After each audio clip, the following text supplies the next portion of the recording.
What is up, tube users? I'm the Stereotypical Gamer, and welcome back to another fantastically fun games for under $15.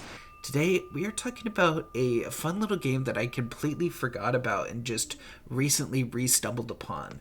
Dr. Langenskov's The Tiger and the Terribly Cursed Emerald, a Whirlwind Heist.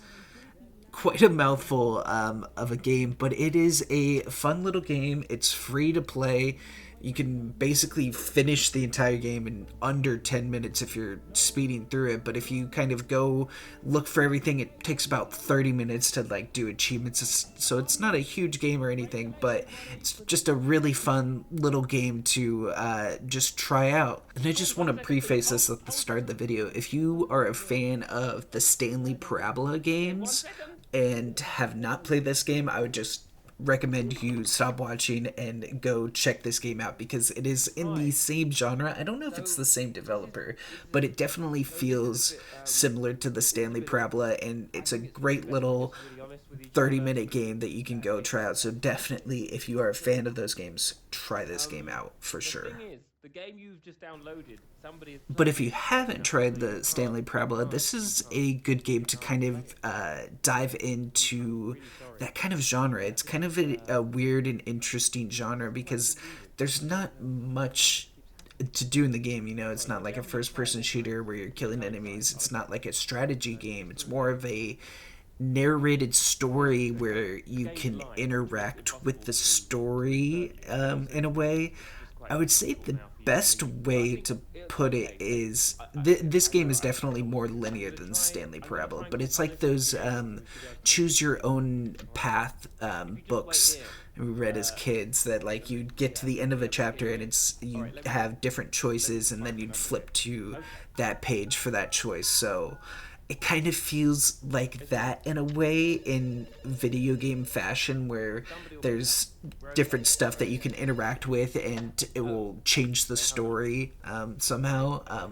This game's more linear, so there's not much that it changes in terms of story.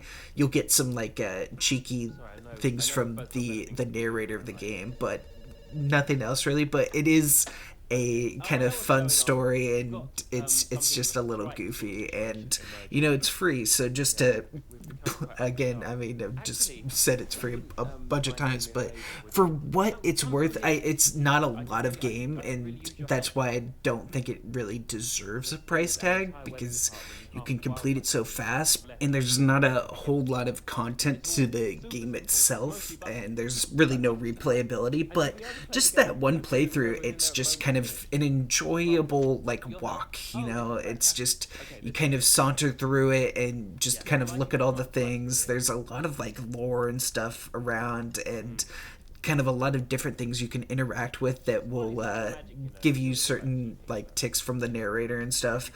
And it's just really fun. I kind of enjoy just kind of stepping back and not having a stressful game where I have to strategize or I have to kill a bunch of enemies in a certain amount of time. I like these kind of games where I just walk about and just have little goofy things that I can do to make the world kind of feel alive. And I don't know what it is with this narrator's voice, but I just wanted to make him as impatient or tick him off as much as possible, because I don't know, it's kind of satisfying in that way with this game. And the Stanley Parabola is you're following this linear path that has some pathways that lead off the straight and narrow, but you kind of always have to be on that path, and just trying to breach that wall and find a new pathway that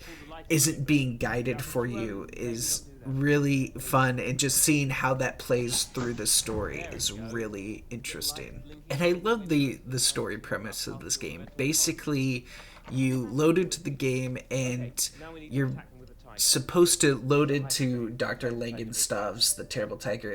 That's supposed to be the game, but you are stuck in a queue, I guess, and then like only one person can play the game at a time, because it's, I guess it seems like a ride, like at a theme park or something, with like all the different interactions. But basically you're backstage of this game and pressing all these buttons to interact with the game, but you never see the actual game itself. It's just kind of teased through the interactions that you are causing, which is just kind of a really interesting way to like have this game inside a game be interacted with. And there's a bunch of different papers that kind of go into the lore of how this game's supposed to be played out, and all the different things about the game, Dr. Langenskov's game. And you're just kind of viewing it from this outside bubble, but never actually touching it. It's really fun and really interesting. And I won't go into how the game ends, because you should definitely check it out for yourself, and we'll just cut the end part out. So no spoilers here for that, but it is a kind of cool and fun and funny ending to the game, which I really enjoyed. Typically, I would go over like what I think some of the bad are, and really I can't harp on this game too much. It's a free game, and it just kind of well story driven game, and like the way that it's presented and just how everything works in the game, there's not like much game to it. It's more of a narrative story, and I really do enjoy the story, so there's not really much to complain about. I mean, there's not much to it. It kind of lacks, which could be a complaint in its way, but it works with this game. It's not supposed to have a lot of different things for you to do and interact with. You kind of just have to walk through the guided path, and you can touch some things that the game allows you to. But it is fun, and it is enjoyable, and going through it and finding all the little secrets. There are some secrets in the game. There's achievements that you can get, so there are game elements in it, but the way that it feels like a story and not a game, but also has some game to it, just really blends together perfectly, I think. What makes this game really fun and kind of replayable is the amount of different interactions that you can have with the narrator. Like, I've played through this now, I think 3 times, and every time does kind of feels different. Obviously the story kind of just goes in this same way that it always does, but you get just kind of new interactions because you did something different, or did things in a different order, or like found a secret that you didn't see before, stuff like that. Just kind of getting those interactions and kind of hearing like a new side of the story is really cool. And while this game doesn't have a whole lot of story, and it like probably finding everything in this game can be done definitely within an hour, I would say, and I mean even quicker than that, because it is a very fast game if you're just trying to get through everything. But just seeing different parts of the story develop through different interactions that you did, and even in different orders, is really fun and really interesting. And like finding things that you found early in the game and being able to use that knowledge to interact with things later, just having those game elements while being guided through a linear story really fleshes out this game and makes it really interesting. But yeah, that is Dr. Langenskov's The Tiger and the Terribly Cursed Emerald, the Whirlwind Heist. It's a mouthful of a game, but definitely, if you're still watching and enjoyed Stanley Parabola, definitely go play this game.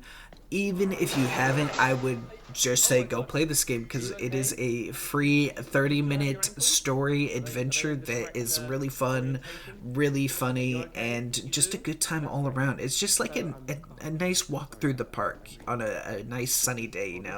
You just have a good time being guided through these things, being able to kind of play a game at a sauntered pace and not have to worry about any stressors coming to you in the game is it's just a nice breath of fresh air, like walking through the park, you know. So I hope you guys enjoyed the video. Make sure to leave a like if you did. Definitely go check this game out and hit that subscribe button. I'll catch you in the next one. Peace. Laser lights, vault guards, tranquilizer dart strength, you know, that kind of thing. But it's all just done with numbers. I don't know why. And usually the operator's got this big, you know, usually they know what they're doing. But I've got a manual here. I think we'll get through it.